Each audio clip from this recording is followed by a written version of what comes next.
Hi, Sean Lauer here with Timber Run Capital. I just wanted to spend a moment today going through some of the different return metrics that you might hear whenever you might be considering an investment passively in, for instance, what we do, a multifamily syndication. So I wanted to just help demystify what all these acronyms mean to help you better evaluate opportunities that come your way.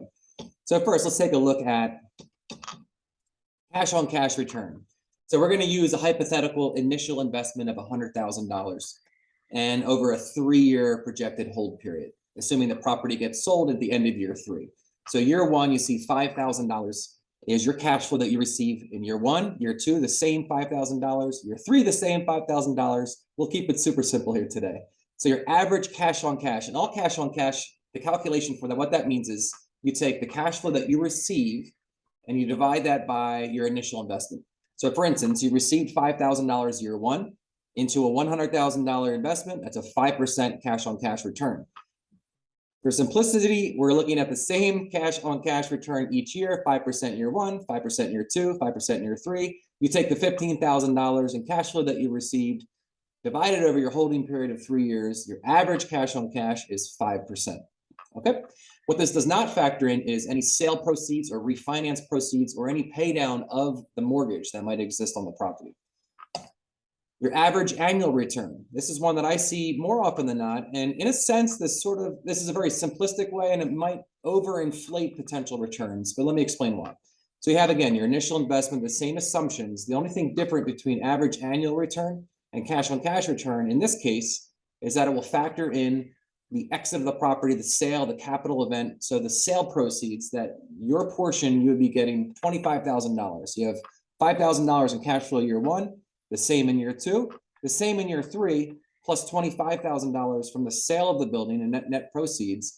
So your total is $40,000 that came back to you from your $100,000 investment over a 3-year hold period. Your average annual return is 13.33%. Let's go to the next. We have internal rate of return. Now, this is an interesting and confusing and oftentimes misunderstood. Again, I'll keep it simplistic just for my own sake, because the calculation is quite complex. We rely on Microsoft Excel to do this for us, but in theory, what this does factor in that average annual return does not is the time value of money. So just think hypothetically, let's say in this case, we're getting, again, $40,000 over a 3-year hold. But can you imagine that it might be a different true return to you if you got all $40,000 year 1 compared to all $40,000 at the end of year 3? Because in theory, you could, if you got it all year 1, you could take that $40,000, reinvest it over the following 2 years, and get an even greater return altogether. So what we'll typically see is the internal rate of return will be less than the average annual return, unless the returns are front-loaded significantly. But in this case, we're assuming the same stream of income coming back to you, $5,000 year 1, year 2, year 3, plus the $25,000 net proceeds. Because this is spread out over 3 years, it accounts for that. It's basically accounting for the opportunity cost of what could have been done with that money had it been invested elsewhere during that hold period. So your internal rate of return in this case is 12.59%. Equity multiple. This is a way to quickly look at, well, if I'm going to invest X, how much will I get back, including my capital returned, my original capital returned to me on top of that. So in this case, again, $100,000 investment, we're getting 40 back plus our capital of 100,000 back at the end of year 3.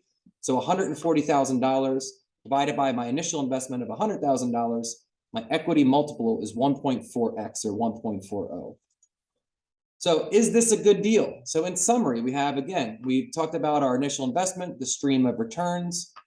Our cash on cash is 5% average over 3 years. Our average annual return is 13.33%. Our internal rate of return is about a point lower than that. Our equity multiple is 1.4x. Is this a good deal?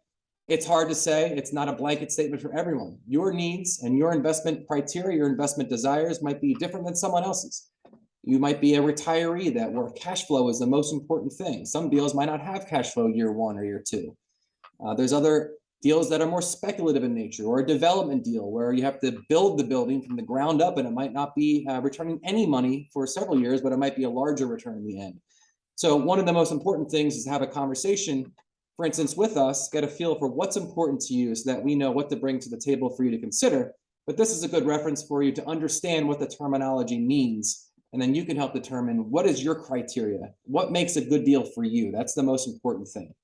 So I hope that was helpful. To learn more about investing passively in a syndication of multifamily, please visit our website, www.gotimberrun.com. We have resources that we're adding to on a regular basis, blogs and videos, and we'll continue doing so. And if you have any questions, you can contact me through that website as well. Grateful for you taking a look at this today. I hope it was helpful. Have a great day.